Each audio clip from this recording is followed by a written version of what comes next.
What's up, everybody? This is Steve Sterlacci, and today I get the honor of checking out the new Fender Tonemaster Pro. Full disclaimer here, this is not a sponsored video. This is not a paid placement. This is literally just a loaner from my friends at Zzounds. They hooked me up with this to check out for a couple days or weeks, however long they let me keep it for. And as somebody that does all things with modelers, I do content on Helix, Fractal, Quad Cortex, Headrush, you name it, I pretty much do content on it. So if you're a amp modeling fan, consider subscribing to the channel. And hopefully you enjoy this unbiased, unpaid review of this Tonemaster Pro. So I got this yesterday. I'm actually in a hotel right now.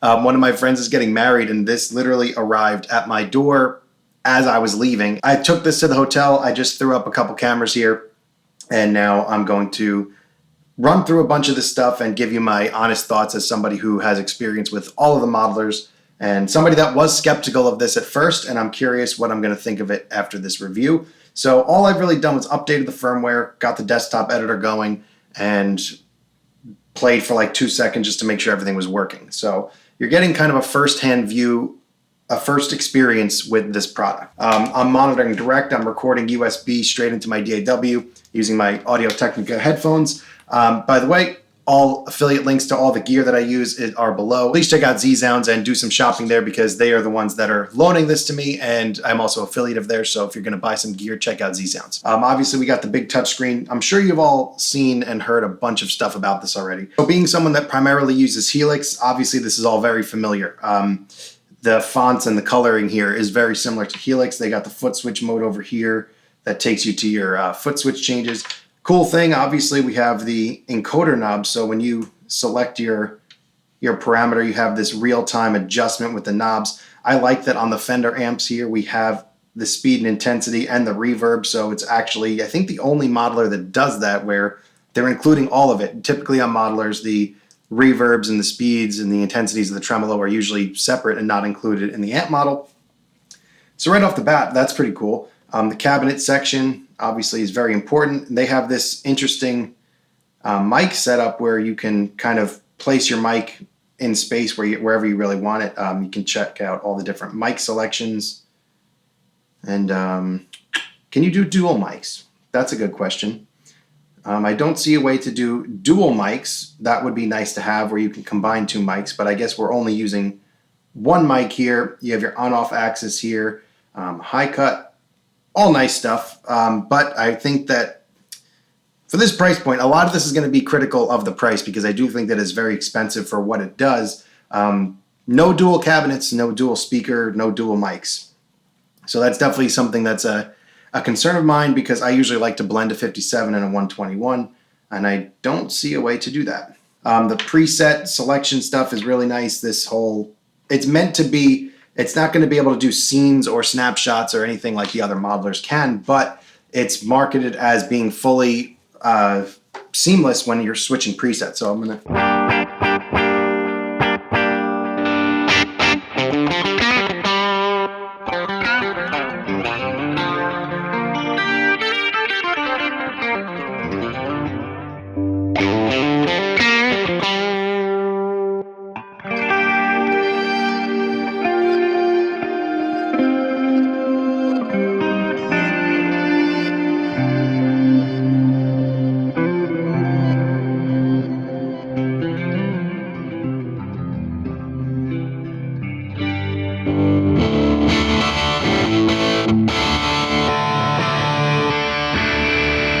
So preset selection is seamless. So instead of using like a scenes or a snapshots type of thing, you are going to be preset based here where all the presets are going to be your switches. I guess that's cool if you're going to save more than one instance of the same preset, but you can also do a couple of cool things here from what I understand. Let's see with this deluxe, go into my foot switch mode. And now on foot switch assign, you have a lot of really cool options here for gigging. You obviously have your on-off bypass, but you have your parameter changes here.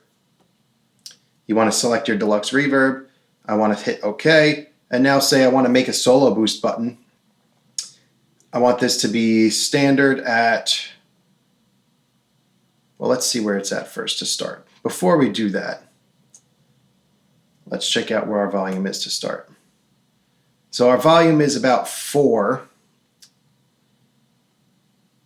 So now, if I want to assign this foot switch parameter change, select your deluxe reverb, I'm going to hit confirm.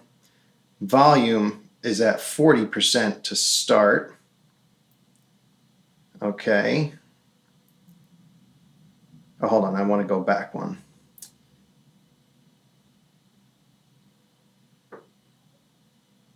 So this is the activated volume. I'm going to say I want this to be up to 50%. I want my inactive to be 40%. I'm doing this all for the first time on the fly here. So I'm kind of just totally winging this and trying to make a solo boost button here. So now this is going to up my volume. So right now it says it's up to almost 6. And now it should be something different, no? Mid, you're definitely getting a bump up there.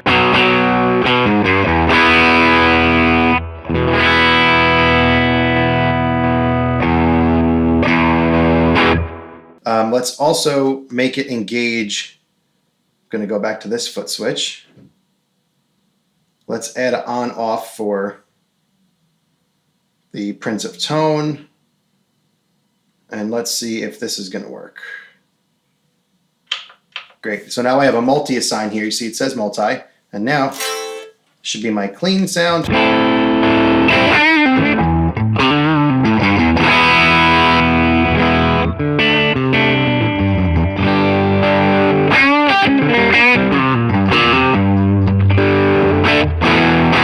Okay, so things for me off the bat, that's all a good start. So I can make a solo boost button there. That's definitely something that I would use live.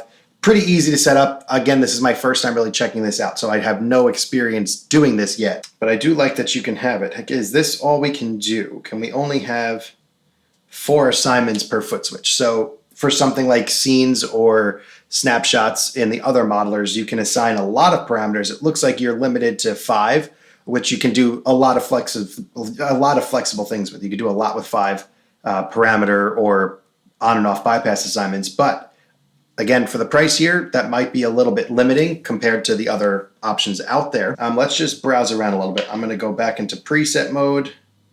And now let's check out.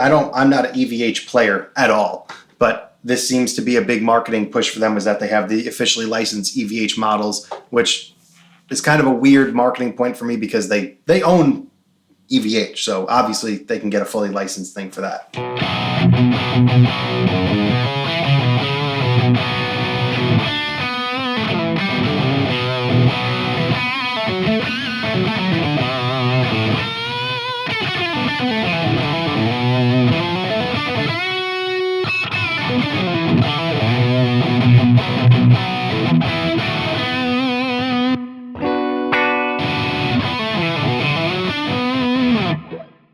So that's pretty cool. You can seamlessly go from a Fender Deluxe Clean to a super high gain EVH sound with no gap. I definitely like that. And again, the encoder knobs are pretty cool. I feel like the touchscreen's not super fast. I mean, it's working, but it seems that I've got to work on my aim. But yeah, having everything here is actually really nice. That's all.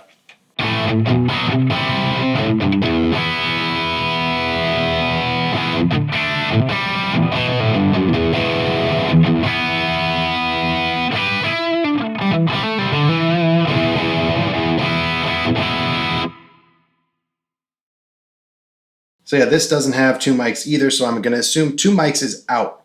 So now let's build our own preset. I want to go to my presets and hit the plus sign. Okay, let's build something from scratch here and see how easy this is. Okay, so you can't just tap to add something. That's something natural for me, to tap a spot and I want the amp to go there. So let's go into foot switch mode. We're going to add a block. Okay, now, okay, that means that you could do it that way. Can I add this anywhere? Okay, I got to add it there. Also, just looking through here, I mean, compared to the other modelers like Fractal and Helix and stuff, there's a lot more to start. And I do think they're going to be updating this every 6 months according to what they're saying. So that's something to consider with the limited amount of amp models here. Consider that for what it's worth, I guess, that there will be stuff coming. Look, not auto assign. So we're already ahead of Quad Cortex there. There's no auto assign to the foot switches. I hate that Quad Cortex does that where it'll assign something automatically. So that's nice. Let's hear what this sounds like stock. This is a AC30.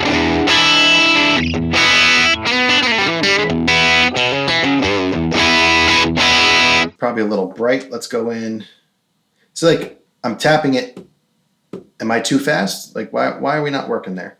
Let's go the classic cut type of settings and then bring this up to noon.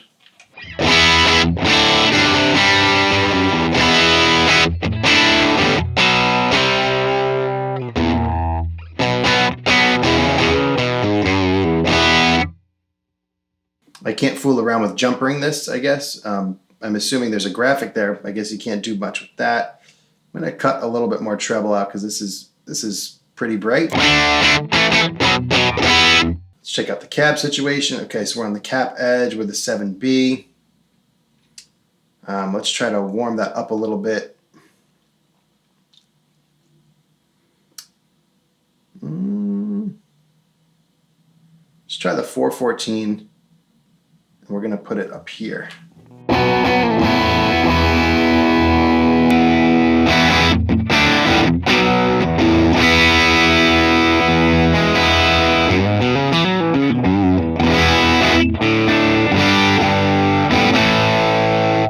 Much better there.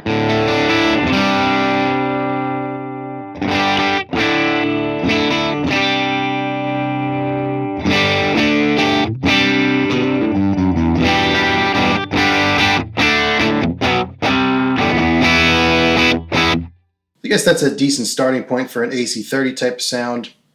Okay, add block, add to the back end, effects, reverb. Okay, so we got a good amount of reverb settings. Wow. Oh, okay, this menu automatically pages. Okay, got it. Let's go back. So we got from shimmer up. Okay, so we've got all the basic flavors of reverb. Let's just go standard 63 reverb, and I want to move this. Okay, so it mushes everything together for you. Okay, so you can't add things in the middle until you add it, then you probably have to drag and drop it. Let's see how that goes.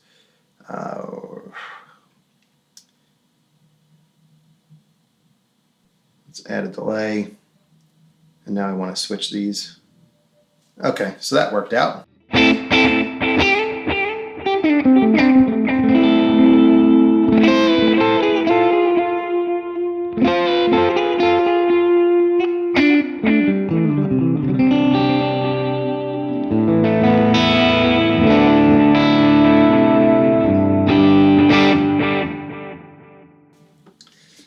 So again, come on, tap. So something about this, I would like to be able to assign my bypass assignment right from the settings. So while I'm tweaking it, I could just assign it. It's almost fractal-like in that way where you have to go to another menu to assign things. So that I'm not totally crazy about, but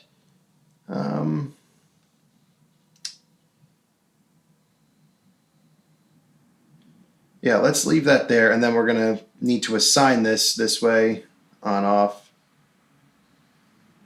I guess I missed. Okay, memory man. On, off. Okay.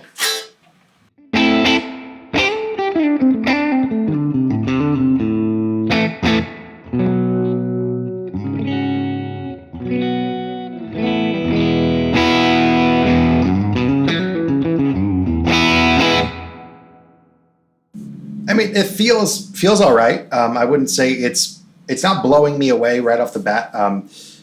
For being such a good user interface, it's a little bit, I don't want to say clunky, but there's more than meets the eye when it comes to assigning foot switches. Again, I wanted to make this a video about how I would use it and what exactly I would do. And right now, it's a little slow because you can't directly assign things. You can't move fast.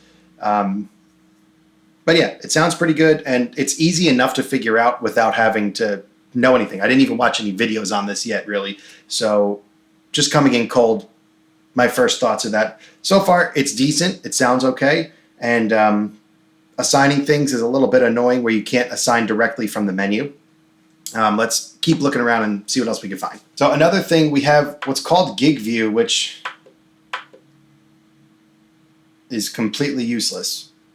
I'm assuming that a lot of this is groundwork for updates, which is a little disappointing that we're going to have to be relying on updates. Like, this is obviously, this has to become something, right? I mean, what is this doing? This is just showing you the preset number. I don't really think that that's helpful for a gig. If you're looking through presets, you could see them on the scribble strips. So if you have scribble strips, you don't necessarily need this gig view for anything. But maybe at some point that's going to become something where you can actually see. I don't know. I mean, I think that this screen is enough. You can see what's assigned and what's bypassed. So, like, I could see that this is bypassing pretty clearly. So I really don't know what the gig view deal is. Yeah, kind of a head scratcher on the gig view. Something else I noticed, you have tap tempo, but you can't dial this encoder knob into exact tempo, which is definitely, in my opinion, a problem. I'm looking for a way to set a global tempo here, but right now, hold on, what do we got here? Okay, so you can dial it in here, but you can't use the encoder knob. So this being an encoder knob, I would think would be able to dial in. So if, say, the tempo is 126, I could just turn this and get it to 126 instead of having to find it. Okay, I guess I don't have to find it, but I can use this for small increments.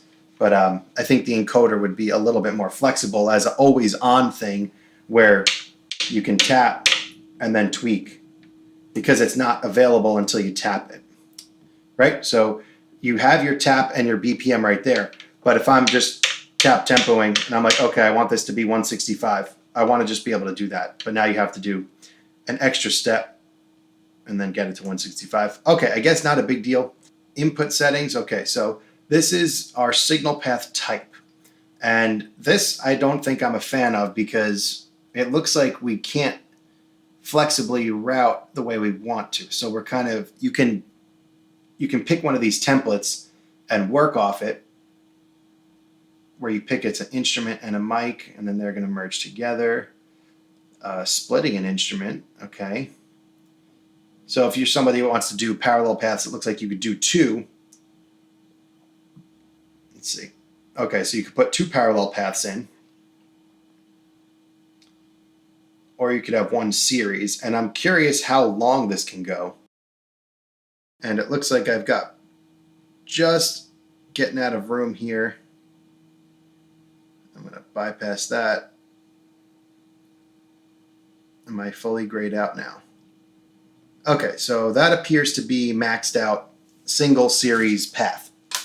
Again, none of this even makes sense to do. I just wanted to see how this routing works because on other modelers, I mean, you can always do this on modelers and you have a big enough screen here. I would like to see this as two paths, top and bottom. Being that you have so much DSP and such a great screen, I do really love the screen. The icons are really awesome. It looks really great. But instead of having things to scroll to, instead of having pages, I think it would be way more effective to have top and bottom like all the other modelers do. Even in Fractal, you can have the whole open grid where you have to assign your shunts and your cabling, which is a little bit annoying. But in this case, it's easy to assign everything. It's easy to add things, but I would like an option to have top and bottom so that you could see everything that's bypassed. So I have my memory man and I can't see it being bypassed. Obviously I have it here on with the light, which is nice, but being able to see it would be helpful, I think, at least. Sometimes when you're on a gig, you want to make sure everything's working right. All right, so that's a quick, very quick look that took a very long time at what a first user experience is going to be like with this. I'm going to be doing a lot more content on this thing. Sure, things might not have been perfect in this video, but I really wanted to get my first thoughts, impressions, and opinions on camera. I was able to find my way around, get sounds, mess around with stuff, and kind of have fun. I mean, the touchscreen to me, I don't think is perfect. I'm having a little bit of trouble. I don't know if it's because am I tapping too fast?